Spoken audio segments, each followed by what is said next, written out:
Good day. G with the word here. Well, I've been through the ringer this week. I've been through the fire.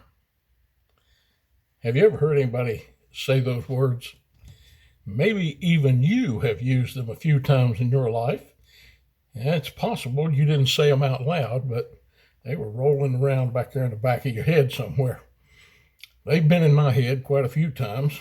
In fact, for the past few weeks, I think they've been rolling around in the back of my head. My back's been giving me quite a bit of trouble. I believe that we have all felt as if we've been through the ringer or been through the fire during some difficult times. Now, the question is that a bad thing? Now, I know what the general answer is. The answer by most is, are you crazy? Of course that's bad. Well, maybe. But with almost 58 years of being a Christian, about 58 years of Bible study, almost 50 years of preaching, over 57 years of marriage and having a family, having observed the human condition, the good, the bad, the ugly of both my church members, fellow workers, and humans in general. I came to the conclusion many years ago that God's word is absolutely and totally true. I want you to listen to Romans 8:28.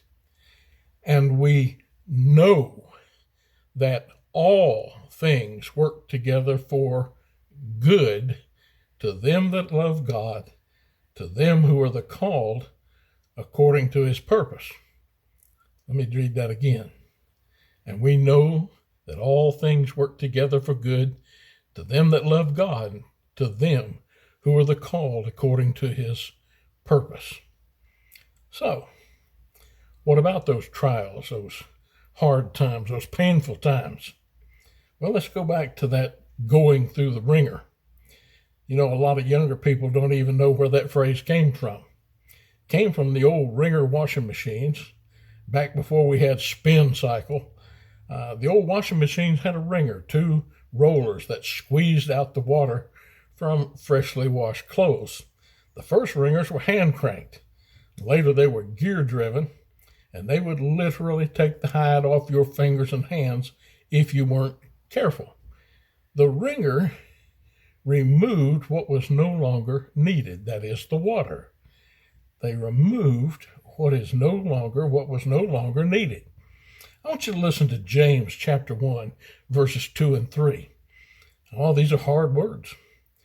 He says, "My brethren, count it all joy when you fall into divers temptations, knowing this, that the trying of your faith works patience." He goes on to say that it does other things, but it starts out by doing something good for you. Now, how about the fiery trials? Well, listen to 1 Peter chapter 4, verses 12 through 13. More hard words. "Beloved, think it not strange concerning the fiery trial which is to try you, as though some strange thing happened unto you. But rejoice, inasmuch as you are partakers of Christ's sufferings, that when his glory shall be revealed, ye may be glad also with exceeding joy." The Bible uses gold and straw throughout its content as example of things that are going through the fire.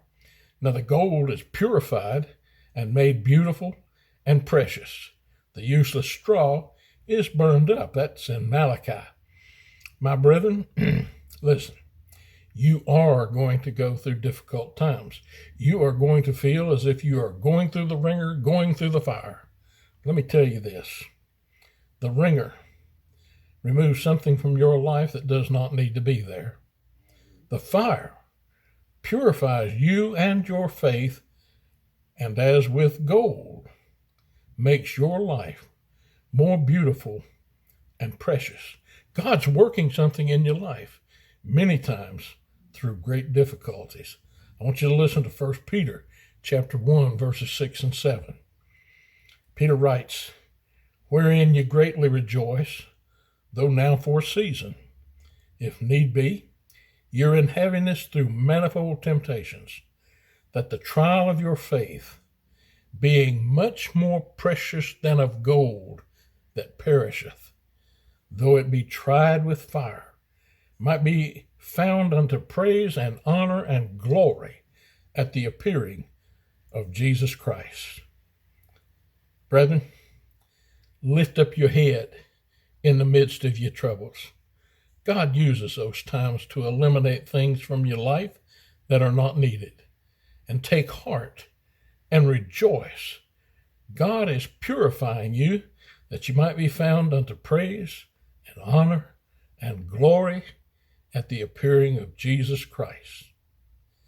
May God bless and guide you this day and in those to come.